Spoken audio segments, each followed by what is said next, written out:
calves is that, unlike humans, the way the bovine placenta is designed, and we've all seen retained membranes in cows and what the placenta looks like. It's sort of big and membrane with all these little bubbles all over it, called placentomes.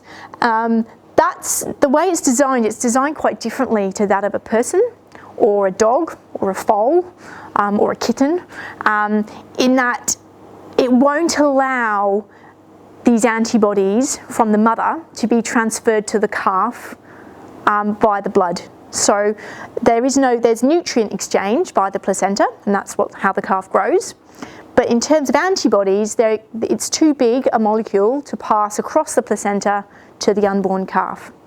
So when a calf is born, it is essentially born without any antibodies in its blood.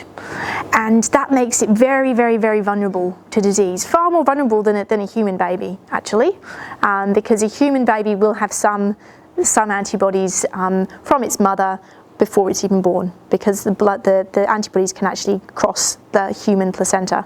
Doesn't happen in cows. Bit of a design fault in the old cow, unfortunately. I think, someone was on holiday that day when they just decided to create the bovine placenta, but unfortunately that's just the way it is. So the only way we can get antibodies into a calf is via colostrum.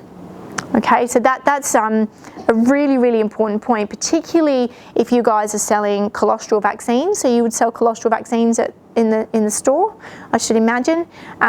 Things like for rotavirus and coronavirus, yeah? So where we're injecting the mother, but we're trying to prevent scours in the calf. By just injecting the mother and not actively addressing colostrum management, it's just a bit of a waste of money, because they can't get that benefit via the blood. They've got to have it via colostrum. So that's a really important conversation that we have to have. What happens if they don't have enough colostrum? So we like to measure things as vets, and we like to have objective measures of whether they did or whether they didn't. And basically, if we took a blood sample from a calf at 2 days of age, we need to raise the calf's blood IgG levels by 10 mg per mil. And if that doesn't happen, so if it's less than 10 mg per mil, don't worry too much about the numbers. It's called failure of passive transfer. Failure meaning it didn't happen. Passively meaning it had to go via colostrum. It couldn't go directly via the blood, and transfer from one animal to another. So we talk about FPT.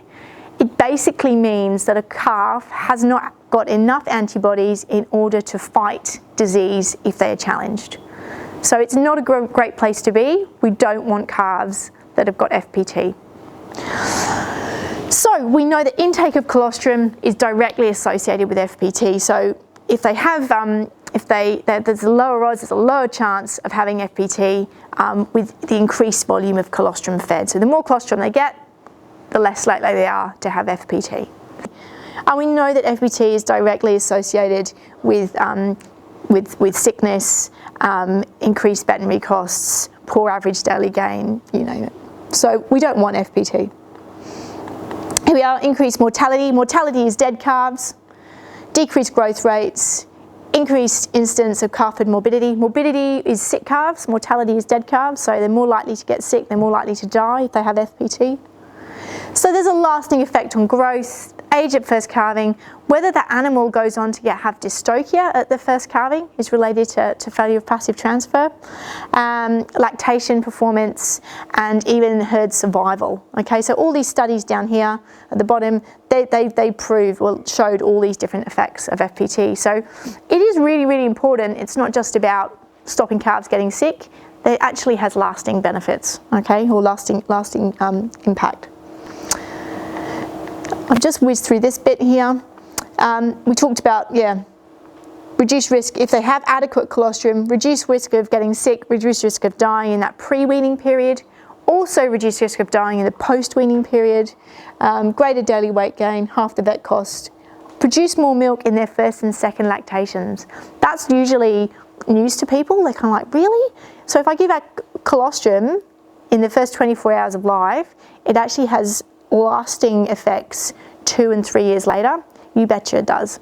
And that's not to do with IgG, that's not to do with antibodies, that's to do with other factors that are present in colostrum, such as hormones and other molecules, and basically we're thinking that actually turns on specific genes within the calf to actually make her mammary gland to actually form and develop more than calves that didn't have colostrum. So it's actually a really, really exciting area of research, and we still are yet to know a lot more about it.